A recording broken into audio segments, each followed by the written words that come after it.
Bonjour à toutes et à tous.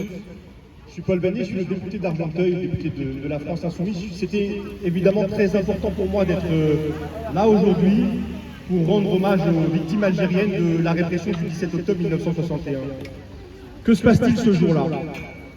À l'appel du FLN, les Algériens de la région parisienne sont appelés à manifester. Pourquoi? Parce que quelques jours avant, un couvre-feu a été édicté, un couvre-feu qui interdit de se déplacer le soir, la nuit, et jusqu'à une certaine heure du matin. Et ce couvre-feu, il vise une catégorie très particulière de la population. Il vise les Français musulmans d'Algérie.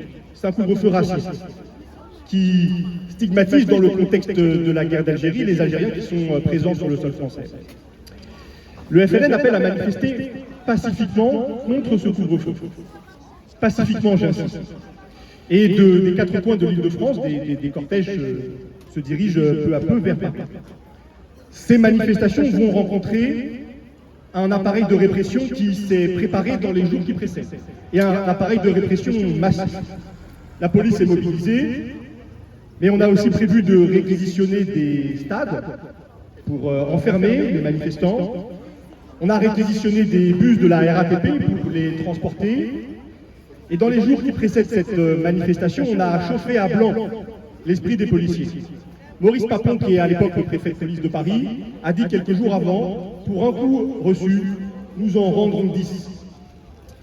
Il prépare donc psychologiquement la police à une répression féroce, et cette répression va se déclencher au tout début de la soirée et prendre des proportions absolument terribles. Les historiens estiment que cette nuit-là et dans les jours qui vont suivre, plusieurs dizaines d'Algériens, peut-être plusieurs centaines, vont mourir. Ils vont mourir tués par balle, ils vont mourir sous les coups de la police, roués de coups, ils vont mourir en étant jetés à la Seine et noyés.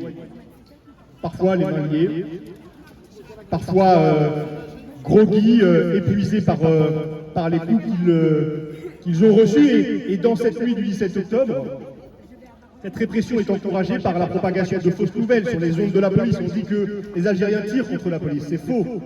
Mais ce type de message est envoyé pour, encore une fois, être dans cette logique de l'escalade et de la répression. On est, et je veux insister là-dessus, en pleine guerre d'Algérie, et ce contexte de la guerre d'Algérie, il explique la violence qui se déchaîne ce soir-là. Alors cette nuit du 17 octobre, ce drame du 17 octobre, ce crime d'État du 17 octobre, il va être longtemps effacé. Il y a la volonté qu'il soit oublié. Cette volonté, malheureusement, elle est toujours présente aujourd'hui. Nous organisons ce rassemblement avec le collectif Banlieue Nord-Ouest. La mairie d'Argenteuil ne prend pas en charge officiellement, et je le regrette, cet hommage, qui est un hommage important pour tous les Argenteuillais, au-delà d'ailleurs. C'était donc important pour moi, comme député, de m'y associer.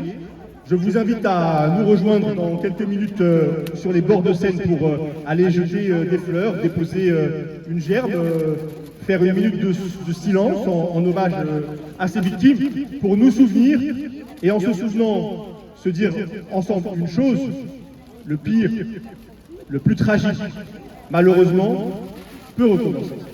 Et la mémoire de cet événement, c'est aussi une vigilance sur ce temps présent, ce temps plein de dangers, ce temps où les idées xénophobes, où les idées d'extrême droite progressent. Et donc se souvenir ensemble, c'est aussi faire acte de solidarité et de fraternité dans ce contexte. Merci à toutes et à tous, et à tout de suite, j'espère.